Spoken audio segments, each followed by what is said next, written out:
네, 뒤에 있는 그 영상에서 보신 것처럼 그 종묘의 이 정전이라고 하는 곳 자체도 어떤 영원성을 이야기해 주는 겁니다. 계속 옆으로 그 기둥을 이어가면서 종묘를 지은 거잖아요. 그래서 유네스코에서 이제 무형유산으로 지정도 되어 있습니다만 저희가 이제 거기에다 덧입혀서 그 사계절이 계속 바뀌는 그런 그림들을 한번 했습니다. 이 영신희문이라고 하는 것은 원래는 9번을 반복을 해야 됩니다.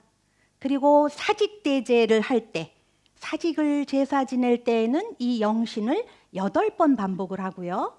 천신제인 환구대제를 지낼 때에는 이제 6번을 반복을 해서 해야 됩니다. 그러니까 이 숫자의 의미가 있는데 요즘에는 그것들이 잘 지켜지지 않고 있는 거죠. 그리고 지금 이런 복색을 하고 추던 그 종묘 제례 일무가 고종 때까지 계속 이어집니다. 그런데 이제 고종이 1897년에 대한제국을 선포하면서 우리도 이제는 황제국이다. 그리고 광무라고 하는 어떤 그 연호를 쓰게 되고 그 전까지는 입을 수 없었던 황룡포를 입게 됩니다. 이렇게 하면서 무원들도 그 의상들이 바뀌게 됩니다. 그래서 이제 그 환구나 사직, 종묘의 제사는 대사라고 해서 8일무를 추도록 했고 그 다음에 문묘, 선농, 선잠 여기는 중사라고 해서 6일무를 추도록 했습니다. 그러니까 저 때의 그 6일무는 아학일무기 때문에 48명이 추는 6일무로 추어진 거죠. 그런데 1908년에 종묘와 문묘의 제사만 남겨놓고 사직단에다가 선농과 선잠의 제사를 같이 몰아서 합사를 해놓고 그 이후로는 사직, 선농, 선잠의 제사를 지낼 수 없게 됐습니다. 그래서 오로지 문묘 제례악만 남아 있었던 거죠. 그러면서 오히려 이제 그 8일무로 고종이 황제가 됐고 이제 천자국이 됐기 때문에 일무원들도 8일무로 추었던 것이 일제강점기에는 니네는 이시왕가다, 이왕가다. 그래서 다시 6일무로 격하를 시킵니다. 그리고 문묘제례는 1928년 가을부터 일본의 그 천황의 예로 올리는 거니까 이거는 8일무로 하겠다.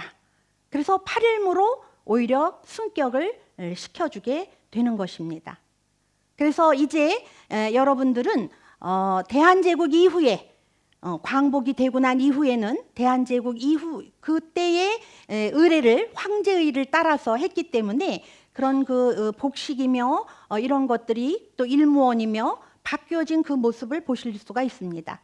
1964년에 이렇게 광복이 되고 나서 그 문화재 보호법이 생기면서 종묘 제례악은 국가무형문화재 제1호로 지정이 되었고요.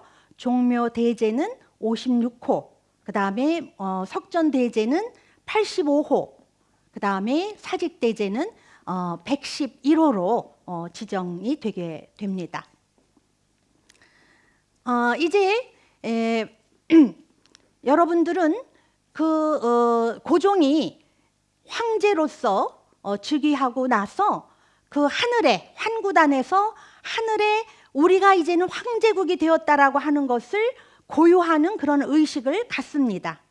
올해가 바로 고종이 대한제국을 선포하는 지 120주년이 되는 해입니다. 그래서 지난 4월 28일 날 문화재청이 주최하고 한국문화재재단이 주관한 제3회 궁중문화축전에서 그 경복궁 흥례문 앞에서 처음으로 이 그 환구제례 일무가 8일무로 추어졌습니다. 이렇게 보시는 것처럼 복식 자체가 홍주 위에다 남색의 띠를 메고 그 다음에 신발은 목화를 신게 됩니다. 그리고 문물을 출 때에는 진영관을 쓰고 무물을 출 때에는 피변을 쓰게 됩니다. 그런데 전통적으로 우리는 영신과 전패와 초헌예에는 문물을 추고 아헌과 종헌에는 무물을 추었습니다. 그런데 환구제례일무는 그것이 다릅니다.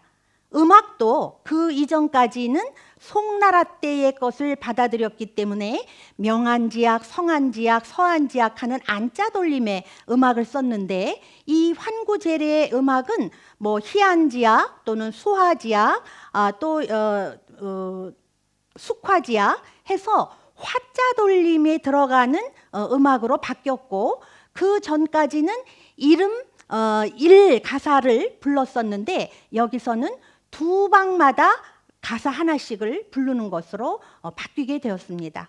그래서 또 이 그 영신이나 전패 이때는 일무가 없고요. 오로지 초헌에 무무부터 추게 됩니다. 그리고 아헌과 종헌에 와서 문무를 추는 것으로 바뀌게 돼서 그 앞에 추어졌던 아학일무와는 조금 다른 모습을 보실 수 있을 겁니다.